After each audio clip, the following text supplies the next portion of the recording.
Terus Oke. kalau misalnya cowok nangis itu kayak cengeng. Oke. Sebenarnya kalian mau nangis, mau marah, mau sedih itu bebas.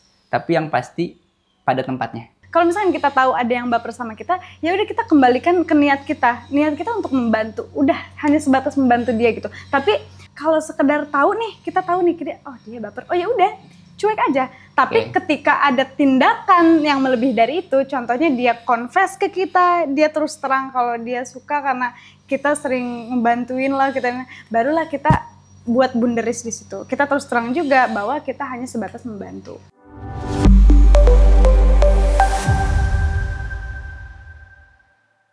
Assalamualaikum warahmatullahi wabarakatuh. Bertemu lagi nih sama saya Kang Sahrul. Saya tidak sendirian, ditemani oleh Teh Lucy. Masya Allah, Teh Lucy gimana? Kabarnya sehat? Insya Allah kita bakal ngebahas hal yang insya Allah bermanfaat ya buat teman-teman. Insya Allah. Nah, kita bakal ngebahas apa Teh? Social awareness Social ya? awareness. Apa tuh? Social awareness itu adalah seni kepekaan atau memahami orang lain.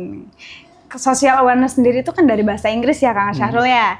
Nah kalau misalkan dalam bahasa Indonesianya, social awareness adalah kepekaan atau kesadaran sosial terhadap masyarakat atau orang-orang yang ada di sekeliling kita. Gitu. Oke, nah berarti kan itu penting banget ya. Kalau misalnya secara pengertian itu, social awareness itu berarti kepekaan dalam terhadap diri kita dan itu salah satu ciri kita makhluk sosial. Nah, cara ngebentuk itu tuh seperti apa sih?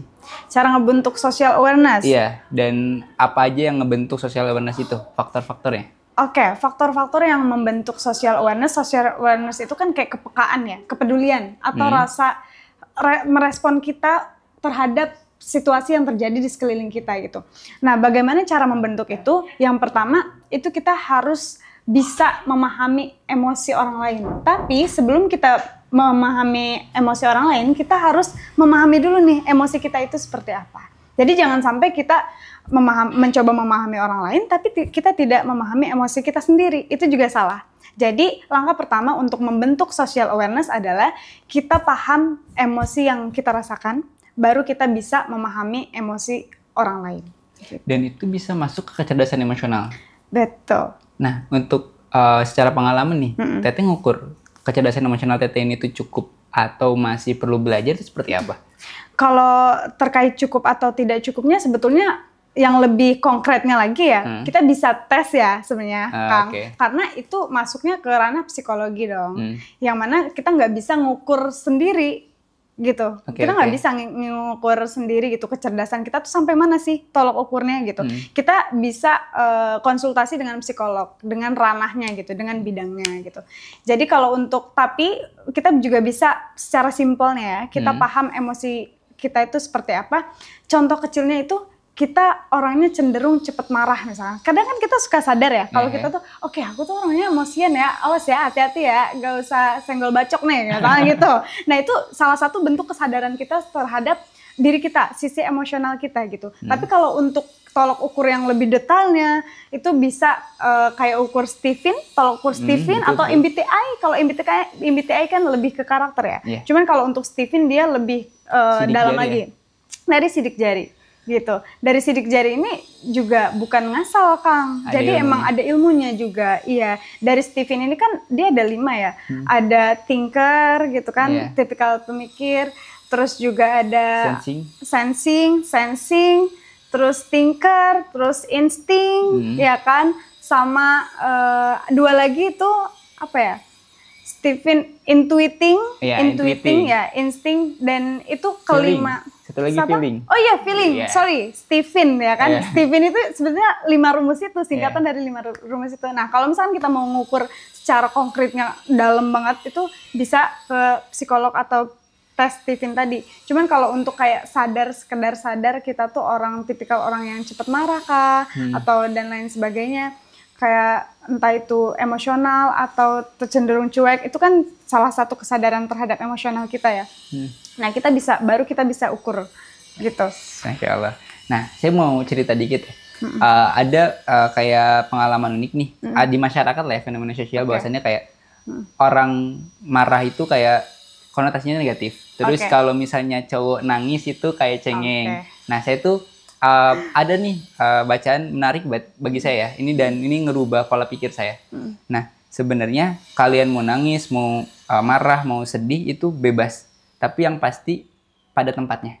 Proporsional, menempatkan waktu pada tempatnya. Teman-teman atau laki-laki nih kayak saya nih, boleh kok nangis. Kalau nangisnya seperti apa? Nangisnya menangisi dosa-dosa misalnya. Atau ya, itu sebuah keharusan ya kan? Ya, itu kan misalnya nangis dalam sendiri gitu. Itu nggak apa-apa gitu. Nggak cengeng kok gitu. Terus marah boleh kalau misalnya katakanlah orang tua kita dihina. Terus kalau misalnya memang harga diri kita diinjak-injak itu diperbolehkan untuk marah. Terus bahagia juga ada tempatnya.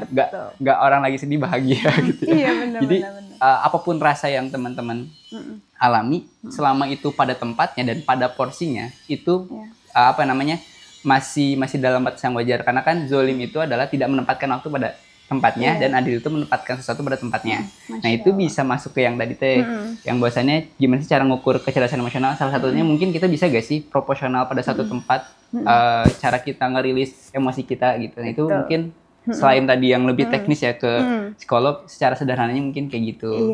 Nah yang masalah ini nih, social awareness yang tadi nih, ada lagi gak teh selain itu? Kalau social awareness sendiri kan kalau tadi terhadap diri kita sendiri ya.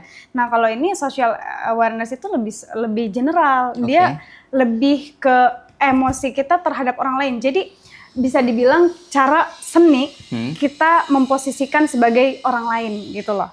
Sehingga menimbulkan rasa kepedulian di dalam diri kita gitu loh. Yang dimaksud social awareness gitu. Dan fungsinya untuk apa? Kalau misalnya saya ini yang masih awam nih, misalnya itu fungsi untuk social awareness itu apa aja sih kalau menurut Teteh? Fungsi social awareness secara generalnya ya untuk bisa peduli sama orang lain. Karena sebagai makhluk sosial ya, manusia itu kan makhluk sosial. Kita membutuhkan orang lain ya. Untuk berkomunikasi atau berhubungan dengan orang lain kan butuh self awareness tadi. Jadi butuh ada rasa peduli, rasa memahami orang lain, dan lain sebagainya. Itu yang akhirnya membentuk kita menjadi manusia yang sosial. Dan manfaat yang Teteh rasain setelah melakukan social awareness itu seperti apa? Setelah melakukan social awareness? Ya maksudnya kan Teteh ngalamin social awareness nih, dan mempraktekkan apa yang Teteh pelajarin. Manfaat yang dialamin atau yang biasanya harus teralami seperti apa? Manfaatnya adalah kita mempunyai kepekaan atau empati yang tinggi terhadap orang lain. Jadi kayak kasus-kasus contohnya, misalkan ada banjir bandang kan yang baru-baru ini terjadi ya, Masya Allah, innalillahi. Nah, kita tuh bentuk kepedulian kita atau kepekaan kita, akhirnya kita membangun komunitas misalkan untuk menggalang dana buat mereka. Nah itu juga termasuk ke dalam social awareness tadi. Bentuk kepedulian kita terhadap orang lain. Artinya ketika kita scroll nih, terus ada video bencana gitu kan, kita kan rasa kayak astagfirullahaladzim, kok ini sedih banget ya gitu. Gimana ya jadi mereka? Nah itu adalah bentuk social awareness. Artinya kita bisa memposisikan apa yang orang lain rasakan gitu. Kalau orang lain sedih, kita rasa sedih gitu. Kalau orang lain senang, kita juga ikut senang. Nah itu adalah social awareness, kesadaran sosial, kepekaan sosial gitu. Dan batasnya social awareness itu seperti apa? Apakah ketika misalnya kita ngelihat orang lain cuman iba doang, atau ya misalnya saya ngelihat nih teman saya misalnya dia nggak makan 3 hari katakanlah. Misalnya ya. Misalnya saya cuman iba doang nih. Apakah itu disebut social awareness atau harus sampai ke tahap saya ngasih makan atau katakanlah saya menggalang dana atau katakanlah bentuk untuk menghilangkan rasa lapar teman saya? Kalau ini kan konteksnya tentang teman ya, teman terdekat dong. Artinya masih dalam jangkauan kita. Nah, bentuk dari social awareness adalah peduli kan. Ya kalau misalkan kita peduli, nggak mungkin kita cuman iba kasihan doang. Otomatis kita udah secara otomatis kita pengen ngasih dia sedikit sedekah gitu kan, memberikan sedikit harta kita untuk teman kita gitu yang lagi kelaparan terutama gitu. Nah tapi kalau misalkan kayak kita ngelihat isu-isu media sosial, contohnya ada bencana alam, terus akhirnya kita cuman perasaan iba, itu kembali ke diri kita masing-masing sih. Kalau misalkan emang kita mau ngambil tindakan, ya silahkan gitu. Cuman kan pasti nggak semuanya dong. Masa yang misalkan ada badai ini, tornado di Amerika gitu, kita kayak haruskah kita bener-bener kayak peduli ke mereka, kayak pengen transfer atau donasi ke mereka gitu. Itu balik lagi ke diri sendiri sih. Tapi dengan adanya rasa empati tadi, kita ngerasa kasihan, itu adalah bentuk dari social awareness tadi. Kita peka gitu, kita turut merasakan kesedihan yang orang lain rasakan. Gitu. Menarik. Dan kalau misalnya saya tangkap dari jawaban Teh Lucy ya, ketika misalnya kita menangkap informasi ya atau data gitu, itu kita ada proses nge-screening, ada proses kayak menyeleksi ini informasinya benar atau enggak, terus juga ini respon apa yang tepat untuk kita lontarkan kepada informasi tersebut, sehingga tindak lanjutnya seperti apa? Mungkin seperti itu ya. Jadi kayak misalnya ada banjir nih, oh ini kita IBA nih. Kalau misalnya, oh ini masih di kisaran Bogor dan saya punya akses untuk ke sini gitu. Ada tindak lanjut, kita bantu. Terus kayak tadi misalnya teman saya nih, itu kan kelaparan. Kita beli ini ke warteg. Ya, itu kan berarti ada tindak lanjut karena memang secara kapasitas masih ini ya, masih kejangkau dan kita masih mampu untuk itu. Beda kayak misalnya kasus Palestina gitu. Misalnya kita kan donasi pun kadang-kadang dibatasin kan, maksudnya untuk ke sana. Yang terbaik ya cuma doa misalnya. Contoh kasusnya seperti itu. Jadi ketika misalnya memang social awareness ini kan berarti ketika misalnya ada sesuatu yang terjadi yang mungkin kita lihat, yang kita terima, berarti kita kan ada proses berpikir di sana dan mengukur kapasitas kita dan respon apa yang kita akan lakukan dan ya bisa dinilai kita bijak atau enggaknya itu sesuai tindakan yang kita lakukan ya. Seperti itu. Betul. Nah itu adalah bentuk dari social awareness tadi atau kesadaran sosial, kepekaan sosial terhadap lingkungan yang ada di sekitar kita. Nah, ini menarik sih. Sebenarnya ini ada keresahan di saya pribadi dulu mungkin, tapi yang mudah-mudahan ini udah terkurangin ya. Contoh, saya tuh orangnya social butterfly banget. Tapi saya jujur introvert. Agak kontradiktif ya. Iya, betul, jadi saya tuh orangnya pemalu dan bukan pemalu, jadi lebih pendiam untuk ke hal-hal yang baru. Untuk memulai hal baru tuh kayak orang baru tuh kayak ya udahlah gue pendiam gitu. Tapi ketika udah kenal gue bisa ngalir dan bisa ini gitu. Nah, social awareness ini kan salah satu faktor yang membuat saya seperti ini ya, peka dan segala macam ya, untuk memulai, untuk kayak peduli. Nah, batasan apa sih yang harus kita lakukan agar kita tidak jatuhnya nanti oversharing atau people pleaser? Itu penyakitnya orang sosial loh, penyakitnya orang aktivis loh. Contoh kasus ya, mungkin ini relate bagi Teh Lucy, bagi saya nggak tahu kalau Teh Lucy, tapi kayaknya relate deh. Contoh kita ngebantu nih orang, itu entah itu lawan jenis, entah itu apa ya, ya sama sesama manusia lah ya. Kadang ada yang baper dalam tanda kutip. Betul nggak? Itu yang saya alami teman-teman. Jadi kayak kita ada kegiatan sosial, ada orang ini, tapi ada hal yang tidak ya dimulti artikan lah ya. Multitafsir ya, betul. Jadi kayak kita berbuat baik tapi nanti artinya beda dan segala macam. Nah, batasan social awareness itu seperti apa biar nanti orang nggak baper, salah paham terhadap diri kita ya? Itu seperti apa? Sebetulnya ya Kang, kalau terkait baper atau enggaknya orang lain itu di luar kendali kita gitu loh. Jadi hal yang bisa kita kendalikan adalah ya bagaimana kita merespon hal itu gitu. Kalau misalnya kita tahu ada yang baper sama kita, ya udah kita kembalikan ke niat kita. Niat kita untuk membantu, udah hanya sebatas membantu dia gitu. Tapi ketika dia akhirnya ada tindakan yang lebih dari baper tadi kan otomatis kalau kayak suka, cinta itu di luar kendali kita kan. Apalagi baper kalau abis dibantu gitu kan itu di luar kendali kita apalagi. Nah, tapi kalau misalkan cara kita membatasinya ya kalau sekedar tahu nih, kita tahu nih dia baper. Oh ya udah, cuek aja. Tapi ketika ada tindakan yang melebihi dari itu, contohnya dia confess ke kita, dia terus terang kalau dia suka karena kita sering ngebantuin lah, barulah kita buat boundaries di situ. Kita terus terang juga bahwa kita hanya sebatas membantu. Dan itu adalah bentuk dari self awareness kita terhadap dia gitu loh. Itu untuk kasus yang kedua ya. Nah, yang kasus pertama itu untuk tidak menjadi kita, kan itu ke orang lainnya ya, yang hal yang tidak bisa dikontrol. Itu saya setuju. Nah, untuk hal yang bisa dikontrolnya, untuk kita tidak menjadi orang yang people pleaser, itu kan bisa kita kontrol. Untuk Teh Lucy sendiri gimana? Kalau untuk people pleaser ini relate juga sih. Karena itu penyakit orang sosial dan aktivis. Betul sekali. Jadi ketika ada minta tolong, rasanya kayak pengen nolongin tapi ini masih ada kerjaan tapi pengen nolongin gitu kan. Terus tapi setelah seiring berjalannya waktu ya, hal yang aku sadari kita itu nggak bisa disukai oleh semua orang. Yang artinya kita berhak memilih keputusan terlebih lagi untuk diri kita sendiri. Ketika kita merasa kita nggak mampu, ya udah bilang gitu. Nggak usah ngerasa nggak enak. Karena apa? Daripada kita terima, akhirnya dua-duanya berantakan, ya kan?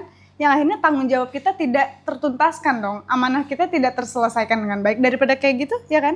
Kita harus bisa memilih salah satu keputusan mana nih yang bijak buat kita ambil gitu. Tanpa kita harus mikirin orang kayak, ya Allah minta tolong ini doang gak ini gitu kan. Pasti ada dong dalam diri kita kayak, tapi gak enak nih, dia kalau udah ngebantuin kita banyak, masa dia minta bantuan ini sih kita gak mau bantu. Tapi sebenarnya bukan gak mau bantu, karena kan emang kita ada amanah lain gitu loh. Secara waktu, kapasitas, dan keadaan tidak memungkinkan ya. Iya betul. Jadi relate sama episode sebelumnya ya Teh Ulfa. Nonton ya? Nonton? Iya nonton dong. Yang mana Teh Ulfa bilang kan kalau misalkan bisa jadi tawaran yang baru yang datang ke kita itu ujian buat amanah kita sebelumnya, gitu loh. Jadi makanya kita harus berani ambil satu keputusan yang dimana tidak memberatkan sebelah pihak, gitu. Oke. Benar-benar menarik dan nggak kerasa banget nih obrolannya udah dalam. Mungkin kita bisa bahas ini di pertemuan selanjutnya ya. Nanti ke poin aja dan jangan lupa. Sebelum nutup mungkin Teteh ada closing statement untuk teman-teman. Closing statement untuk teman-teman, kita harus membangun awareness kita terhadap sekeliling kita, karena nggak bisa dipungkiri ya, karena kecanggihan teknologi sekarang gitu, akhirnya banyak anak muda yang terlalu fokus sama diri mereka sendiri. Dalam artian mereka terlalu fokus sama gadget mereka, dunia mereka sendiri gitu, yang akhirnya kurang mengeksplor dunia nyata mereka. Gitu. Jadi makanya ayo mulai kembali lagi kita membangun self awareness kita atau social awareness kita terhadap sekeliling kita. Jangan sampai kita terlalu fokus sama diri kita sendiri, karena sebaik-baiknya manusia adalah yang bermanfaat bagi orang lain gitu. Awareness of dinas ya, Masya Allah. Itu aja teman-teman. Terima kasih Teh Lucy yang udah hadir, Masya Allah. Bermanfaat banget ya materinya. Dan jangan lupa like, komen, dan share video ini. Dan sampai jumpa. Dadah.